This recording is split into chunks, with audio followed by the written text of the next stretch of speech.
नमस्ते। हमारे प्राचीन इतिहास के इस बेहद दिलचस्प विश्लेषण में आपका स्वागत है। आज हम एक ऐसा सफर शुरू करने जा रहे हैं जो हमें सीधे हमारे अतीत की गहराइयों में ले जाएगा। ये सिर्फ राजा महाराजाओं की कुछ पुरानी कहानियां नहीं है, बल्कि ये उन ठोस साक्ष्यों की कहानी है जिन पर हमारा आज का इतिहास टिका है। तो चलिए बिना किसी देरी के शुरू करते हैं। शुरुआत में ही एक बड़ा सवाल हमारे सामने आता है। जरा सोचिए, हजारों सालों का वो इतिहास जो कभी लिखा ही नहीं गया, वो आखिर समय की इतनी मार झेलकर आज तक कैसे बचा रह गया? मतलब उस दौर में जब कोई प्रिंटिंग प्रेस नहीं था, कोई डिजिटल रिकॉर्ड नहीं थे, फिर भी ये महान कहानियां और सभ्यताएं आज हमारे सामने कैसे जिंदा हैं? है ना कमाल की बात? आगे बढ़ने से पहले आइए जल्दी से देख लेते हैं कि आज हम किन अहम पड़ावों से गुजरने वाले हैं। हम शुरुआत करेंगे उन स्रोतों से जो हमें प्राचीन भारत के बारे में बताते हैं। उसके बाद हम सिंधु घाटी के शानदार शहरी युग और वैदिक काल को समझेंगे। फिर 16 महाजनपदों के उदय पर नजर डालेंगे और आखिर में जैन धर्म के गहरे दर्शन को समझने की कोशिश करेंगे। चलिए सबसे पहले पड़ाव से शुरुआत करते हैं, प्राचीन भारत के स्रोत। आखिर कोई भी इतिहास हवा में तो नहीं बन जाता ना। इस पूरे सफर का सबसे तार्किक और पहला कदम यही है कि हम उस नींव को परखें जिस पर हमारा इतिहास खड़ा है। तो हमारे इस प्राचीन इतिहास की पूरी इमारत मुख्य रूप से 4 मजबूत खंभों पर टिकी है। पहला, हमारे वेद और पुराण जैसे धार्मिक ग्रंथ। दूसरा, ऐतिहासिक और साहित्यिक किताबें। तीसरा, उन विदेशी यात्रियों के विवरण जो बाहर से आए। और चौथा, पुरातात्विक साक्ष्य यानी जमीन के नीचे से निकले सिक्के और अभिलेख। यही वो चीजें हैं जो बीते हुए कल को आज हमारे सामने एक जीते जागते समाज के रूप में पेश करती हैं। अब इस जानकारी को जरा एक और नजरिया देते हैं। विदेशी यात्रियों के लिखे विवरणों को देखना सच में बहुत दिलचस्प है। मेगास्थनीज हों, ह्वेनसैंग हों या फिर अलबरूनी, हजारों मील दूर से आए इन अजनबियों ने इस उपमहाद्वीप को अपने नजरिए से देखा और लिखा। और सबसे अच्छी बात क्या थी, इनके लिखे बाहर के दृष्टिकोण ने हमारे अपने स्थानीय ग्रंथों में लिखी बातों को पूरी तरह से प्रमाणित कर दिया। एकदम सटीक मैच। अब हम अपने दूसरे और बेहद रोमांचक पड़ाव पर आते हैं, सिंधु घाटी का शहरी युग। ये वो दौर था जब इंसान ने सिर्फ गुफाओं में जिंदा रहने की जद्दोजहद को पीछे छोड़ दिया था और एक बहुत बड़ी छलांग लगाते हुए बेहद शानदार और सुव्यवस्थित शहरों का निर्माण करना शुरू कर दिया था। लेकिन शहरों तक पहुंचने से पहले का सफर कैसा था? ये विकास असल में कितनी तेजी से हुआ, इसे समझना जरूरी है। आग की एक छोटी सी चिंगारी से जो कहानी शुरू हुई, वो पहिए के आविष्कार और खेती तक जा पहुंची। और फिर इंसानों ने तांबे जैसी पहली धातु का इस्तेमाल करना सीख लिया। प्रागैतिहासिक काल का ये सफर सचमुच किसी जादू से कम नहीं लगता।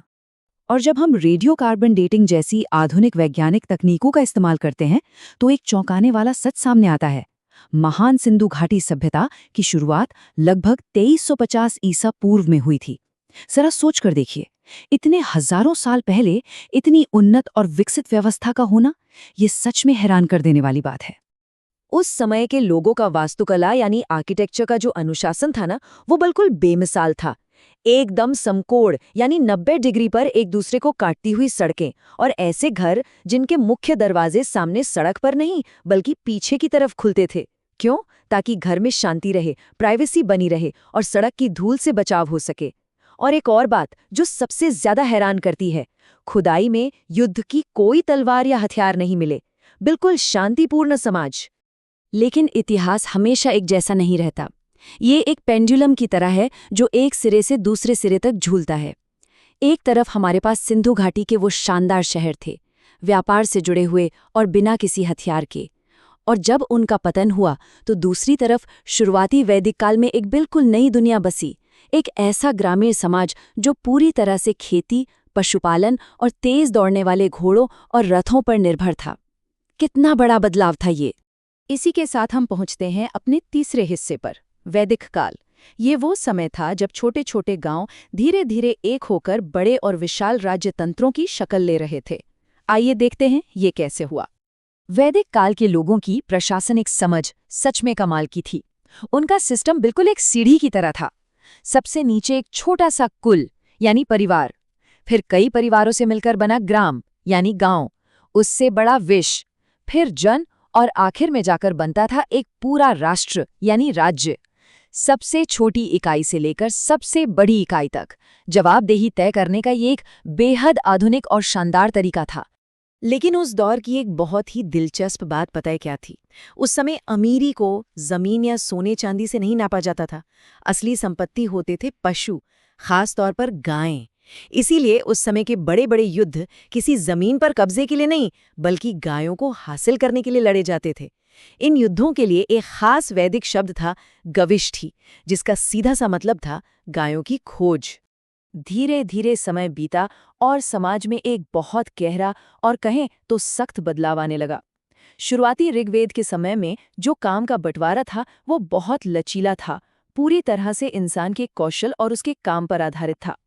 लेकिन उत्तर वैदिक काल तक आते आते यही व्यवस्था पूरी तरह से जन्म पर आधारित एक कठोर सामाजिक ढांचे में बदल गई, जिसे हम आज की वर्ण व्यवस्था के रूप में पहचानते हैं।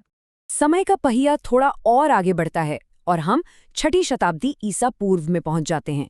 ये वो दौर था जिसने पूरे भारतीय उपमहाद्वीप में एक बहुत बड़े राजनीतिक एकीकरण यानी कई राज्यों को मिलाकर बड़े राज्य बनाने की शुरुआत की। 16 महाजनपदों का उदय। प्राचीन बौद्ध ग्रंथ अंगुत्तर निकाय से हमें पता चलता है कि महात्मा बुद्ध के जन्म से बहुत पहले ही ये पूरा उपमहाद्वीप कितना ज्यादा व्यवस्थित हो चुका था। इसे 16 अलग अलग और बेहद शक्तिशाली संप्रभु राज्यों में बांटा गया था। और सबसे कमाल की बात यह है कि इन 16 महाजनपदों में शक्तिशाली राजाओं वाले राजतंत्र तो थे ही, लेकिन साथ ही पूरी तरह से स्थापित गणराज्य यानी रिपब्लिक भी मौजूद थे। अगर हम इन प्राचीन नामों को आज के भूगोल के साथ मिलाकर देखें तो एक बहुत ही दिलचस्प बात सामने आती है। हमारे आज के आधुनिक शहर इन्हीं प्राचीन राजधानियों की नींव पर खड़े हैं। जैसे आज की आधुनिक दिल्ली का सीधा कनेक्शन प्राचीन कुरु से है और पटना का मगध से। मतलब आज हम जिन रास्तों पर चलते हैं उनका इतिहास हजारों साल पुराना है। और अब हम आते हैं अपने आखिरी पड़ाव पर, जैन धर्म का दर्शन। ये वो समय था जब दार्शनिक चिंतन ने यानी जिंदगी को गहराई से समझने की कोशिशों ने इंसानी सोच और समाज की नैतिकता में एक बहुत बड़ी वैचारिक क्रांति ला दी थी। जैन धर्म की स्थापना 24 तीर्थंकरों की एक महान परंपरा द्वारा की गई। महावीर स्वामी ने पूरे 12 सालों की अत्यंत कठोर तपस्या के बाद कैवल्य यानी सर्वोच्च ज्ञान प्राप्त किया। लेकिन इसके बाद उन्होंने जो किया वो सच में एक बहुत बड़ा क्रांतिकारी कदम था। उन्होंने अपने उपदेश संस्कृत के बजाय प्राकृत भाषा में दिए, जो उस समय आम जनता की भाषा हुआ करती थी। ऐसा इसीलिए ताकि ये गहरा ज्ञान सिर्फ कुछ खास लोगों तक ही सीमित ना रह जाए, बल्कि हर आम इंसान तक आसानी से पहुंच सके। जैन दर्शन की इंसानी मनोविज्ञान पर जो पकड़ है वो वाकई लाजवाब है। उनका एक सिद्धांत है अपरिग्रह, यानी जरूरत से ज्यादा संपत्ति इकट्ठा ना करना। इस विचार का मानना है कि अगर हम इंसान के मन से लालच को ही खत्म कर दें तो चोरी करने की इच्छा और समाज में होने वाली हिंसा की जड़ें अपने आप ही खत्म हो जाएंगी। ये कितना गहरा और आज के समय में भी कितना सटीक विचार है ना? लेकिन हर धर्म को समय के साथ बड़ी चुनौतियों का सामना करना पड़ता है।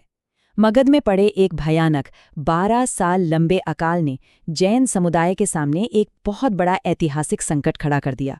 और इसी संकट के कारण ये धर्म 2 संप्रदायों में बंट गया। एक तरफ श्वेतांबर थे जो मगध में ही रुके और उन्होंने समय की मांग के हिसाब से नियमों में कुछ बदलाव किए और सफ़ेद वस्त्र अपनाए। दूसरी तरफ दिगंबर थे जो दक्षिण में कर्नाटक चले गए और उन्होंने प्राचीन नियमों का बेहद कठोरता से पालन करना जारी रखा।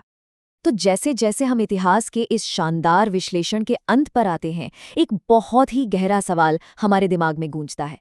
जो कुछ भी आज हमने देखा और समझा वो सिर्फ वो इतिहास है जो किसी तरह से बच गया या लिख दिया गया।